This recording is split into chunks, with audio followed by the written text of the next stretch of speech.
Welcome back to another episode of Rock Boys Football, a massive game, not only in the state of Florida, but I think really the college football landscape. UCF heading on the road to play the Florida Gators. And why I say this is a massive game in the college football landscape, if Florida and Billy Napier don't figure out a way to win this football game, I would be very confident that we get the news about Billy Napier being out as Florida's head coach on Sunday morning. And that would suddenly open up what I think is one of the biggest and most lucrative jobs that you can get in all of college football.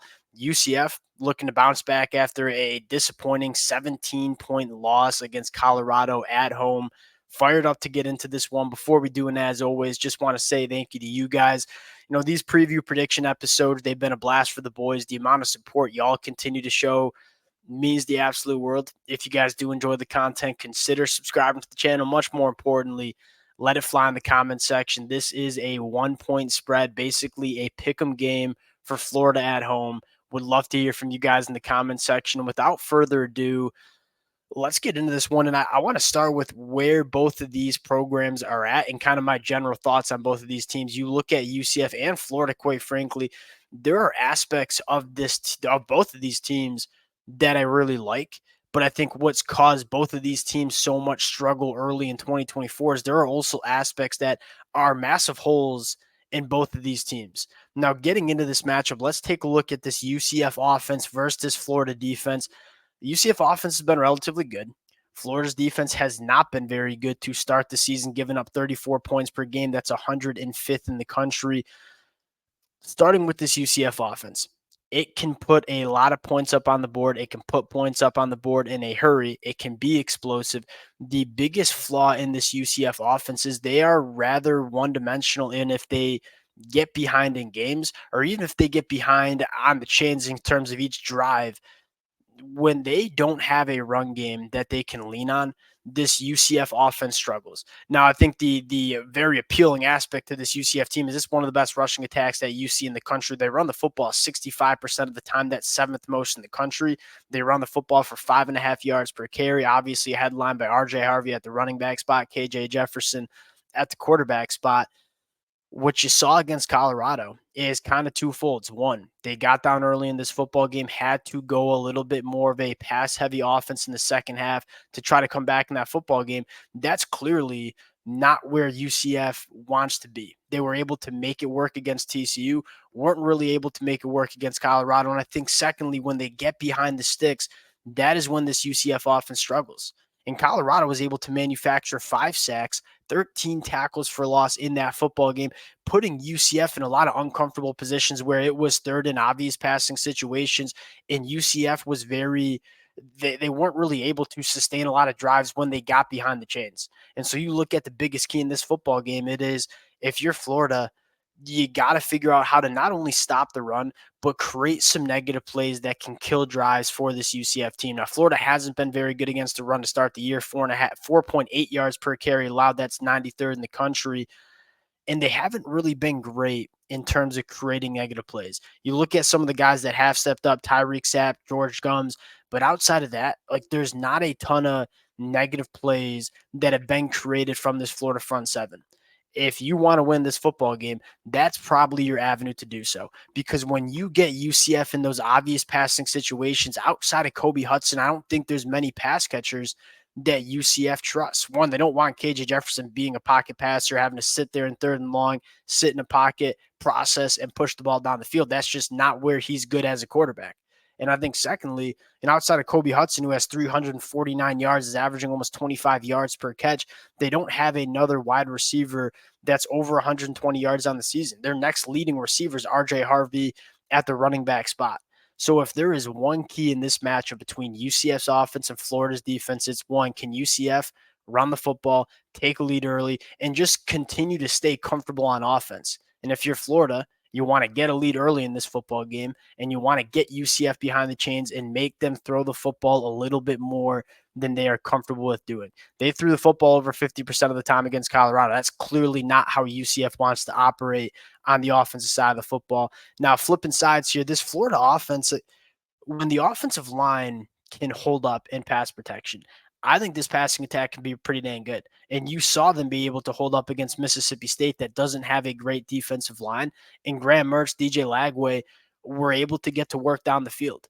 You look at UCF, I think that's the biggest flaw that they have in this defense. Their pass rush has been a disaster. They're only sacking the quarterback 2.6% of the time. That's 121st in the country. And because of that, the pass defense is allowing a 71% completion percentage, which is 131st, and 8.1 yards per pass, which is 96th. It's harder to run the football against this UCF team, but you can throw the football if you hold up in pass protection. Now, the biggest storyline, I think, is all right, Florida's offensive line hasn't been great when it's played good pass rush units. I don't know if this UCF pass rush unit is good enough to really disrupt this Florida passing attack. And so both sides of the matchup, you kind of like if you're an offensive coordinator.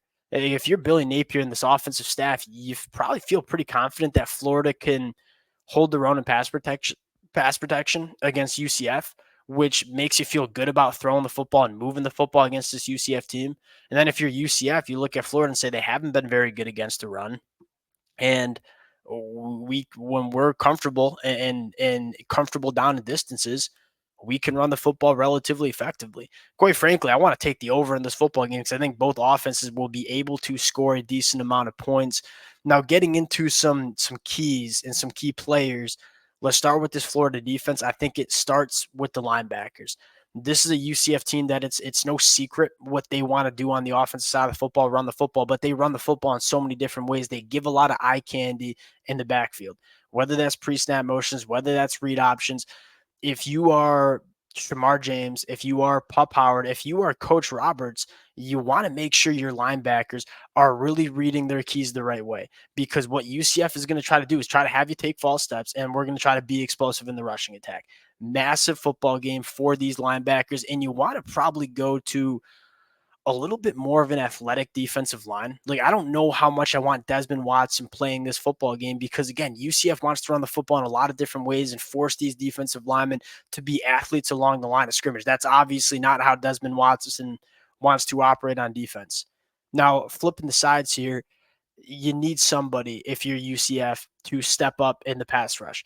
The zone coverage for UCF, the coverage in general hasn't been very good. Like, there's a lot of throwing windows that have been created down the field for opposing offenses, whether it was Colorado, whether it was TCU.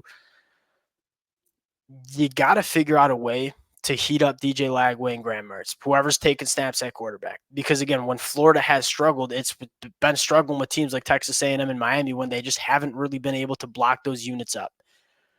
So if you're UCF, you haven't really seen it yet in terms of an elite pass rush. This is a game where you need this pass rush, whether it's scheming up blitzes, whether it's just having your guys win one-on-one. That's a massive part in this football game. Now, getting to the pick, it's a 1-point spread, basically a pick 'em. I'm going to go Florida at home coming off a bye. I think that really helps them play this UCF offense where you get 2 weeks to prepare for what Gus Malzahn runs is a very complex run scheme. And having 2 weeks to prepare for it, I think is massive. Hopefully get some guys back from injury and feeling kind of 100%, which I don't think we've seen Florida really play with the first 4 games. And you also, I think, got to love the over here because I just think both of these defenses don't match up particularly well with the opposing offense. I think there will be a decent amount of points scored in this football game, but because UCF, I just not very confident with them rushing the passer. I do think Florida will be able to have a lot of success through the air, and I think Florida might be able to create just enough negative plays to stunt some UCF drives. That's where I'm going with this football game. Very hard game to get a read on. And again, I would emphasize the point that I think Florida and Billy Napier, I think he's coaching for his job. If you lose to UCF at home, that's probably the nail in the coffin for Billy Napier. And I think we think Billy Napier is going to be fired at some point during the season, at least from what we've seen the first 4 games of the season. We're not sure when it's going to happen. If you lose at home to UCF, it's probably going to happen on Sunday morning. We're probably doing an emergency podcast talking about what coaching candidates Florida might be going to.